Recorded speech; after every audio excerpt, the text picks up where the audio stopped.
মন্দিরে ফাঁস হলো জঘন্য ফন্দি। হ্যাঁ, ঠিকই বলছি, এ কোনো রকম ক্রাইম স্টোরি বা ওয়েব সিরিজের গল্প কিন্তু নয়, বাস্তব ঘটনা।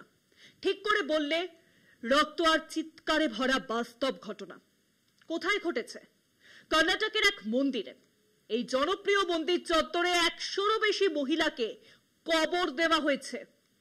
1995 থেকে 2014 সাল পর্যন্ত মন্দির কর্তৃপক্ষের প্রভাবশালী ব্যক্তিদের নারকীয় নির্যাতনের শিকার হয়েছে এই সব মহিলারা। ছাত্রী সহ 100 জনেরও বেশি নারীকে ধর্ষণ, হত্যা এবং তারপর কবর দেওয়া হয়েছিল মন্দিরের চাতালে। 500 বডি সরিয়েছে, স্বীকারোক্তি সাফাই কর্মীর। কর্ণাটকের এই ধর্মস্থলে 10 বছরেরও বেশি সময় ধরে ধামাচাপা দেওয়া এই সব অপরাধের তদন্তে সিট গঠন করা হয়েছে। হাড়হিম কাণ্ড, মন্দির চত্বরে গণকবর, এক বা দুটো নয়, 100 গণকবর। উদ্ধার সমস্ত কঙ্কালী নারীদের।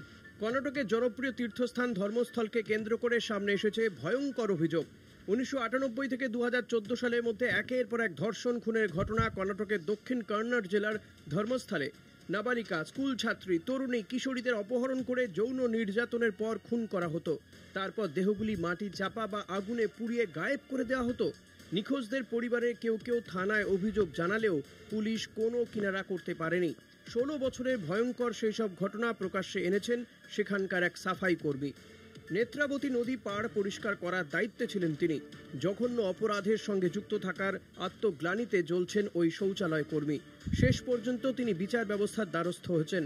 ভয়াবহ অভিজ্ঞতার বর্ণনা দিতে গিয়ে অভিযোগকারী সাফাই কর্মীর দাবি, অনেক মহিলা মৃতদেহ পোশাক বা অন্তর্বাস ছাড়াই পাওয়া গিয়েছে। বেশ কিছু দেহে যৌন নির্যাতন এবং হিংসার স্পষ্ট চিহ্ন ছিল। ধর্মস্থল জুড়ে একাধিক স্থানে মৃতদেহ পুঁতে রাখা হয়েছে। মাঝে মাঝে ডিজেল দিয়ে দেহ পুড়িয়ে ফেলার নির্দেশ দেওয়া হতো। এইভাবেই শত শত মৃতদেহ লোপাট করা হয়েছিল। গত 3রা জুলাই ওই ব্যক্তির অভিযোগ পেয়ে ভারতীয় ন্যায় সংহিতার 211A ধারায় মামলা দায়ের হয়। তাঁর পরিচয় প্রকাশ না করার আবেদন জানিয়েছেন অভিযোগকারী।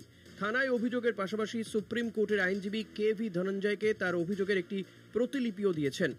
দশকেরও বেশি সময় ধরে ধামাচাপা দিয়ে রাখা বিতর্ক, বিক্ষোভ, অভিযোগের ঢেউ এবার সুনামির আকার নিয়েছে। যে সুনামির ঢেউ আছড়ে পড়েছে সংসদেও।